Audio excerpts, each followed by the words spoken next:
3 പേരുള്ള ഫോട്ടോ നമുക്ക് A4 സൈസിൽ വരയ്ക്കാൻ കിട്ടുവാണെങ്കിൽ ചെറിയ രീതിയിലുള്ള പണി കിട്ടാൻ സാധ്യതയുണ്ട് കേട്ടോ. എൻ്റെ ഈ ഫോട്ടോ കുറച്ച് ലോങ് ആംഗിളിലുള്ള ഫോട്ടോ ആയിരുന്നു, അതുകൊണ്ട് എന്തായാലും എനിക്കത് മാറ്റി വരയ്ക്കേണ്ടി വന്നു. ഞാൻ കസ്റ്റമറിനോട് ചോദിച്ചിട്ട് അത് A3 സൈസിലേക്ക് കൺവേർട്ട് ചെയ്യുകയാണ് ചെയ്തിട്ടുണ്ടായിരുന്നത്. അല്ലാണ്ട് വേറെ ഓപ്ഷൻ ഇല്ല, കാരണം ഇത് കളർ പെൻസിൽ ഡ്രോയിങ് ആയതുകൊണ്ട് നമുക്ക് ചെറിയ ഫേസിൽ വരയ്ക്കാൻ ഭയങ്കര ബുദ്ധിമുട്ടായിരിക്കും. എനിക്കാണെങ്കിൽ ഈ ഡ്രോയിങ് എടുത്തു കഴിഞ്ഞപ്പോൾ തൊട്ട് നല്ല പനിയും കാര്യങ്ങളും ഒക്കെ വന്നിട്ടുണ്ടായിരുന്നു. ഞാൻ ചെറിയ രീതിയിൽ കിടപ്പായി, ചെറിയ രീതിയിലെന്നല്ല നല്ല രീതിയിൽ കിടപ്പായി. പക്ഷേ എനിക്ക് ഈ ഒരു വർക്ക് അവരുടെ വെഡ്ഡിങ് ഡേയിൽ കൊടുക്കാനായിട്ടുണ്ടായിരുന്നത് കാരണം എൻ്റെ പനിയോട് കുറച്ച് നേരത്തേക്ക് അങ്ങ് മാറി നിൽക്കണമെന്ന് പറഞ്ഞിട്ട് ഞാൻ ആ വർക്ക് കംപ്ലീറ്റ് ചെയ്തു.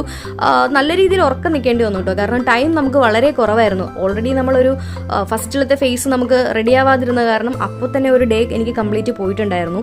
പിന്നെ രണ്ടാമത് ഔട്ട്ലൈൻ ഇട്ട് വന്നു കഴിഞ്ഞപ്പോഴത്തേക്കും വീണ്ടും കുറേ ടൈമായി. അങ്ങനെ അത്യാവശ്യം നല്ല രീതിയിൽ സ്ട്രഗിൾ ചെയ്ത ഒരു പോർട്രേറ്റ് ആണിത്. പക്ഷേ എനിക്ക് ഈ ഒരു ഡ്രോയിങ് ഭയങ്കരമായിട്ട് ഇഷ്ടപ്പെട്ടു കേട്ടോ, കസ്റ്റമർക്കും ഒരുപാട് ഇഷ്ടപ്പെട്ട ഒരു വർക്കാണ്. അപ്പോൾ നിങ്ങൾക്ക് എന്താണ് തോന്നുന്നത് എന്നുള്ളത് നിങ്ങൾ കമൻറ്റ് ബോക്സിൽ പറയുക. നമ്മൾ പുതിയ വീഡിയോസ് ആയിട്ട് വീണ്ടും വരുന്നതായിരിക്കും. Bye bye.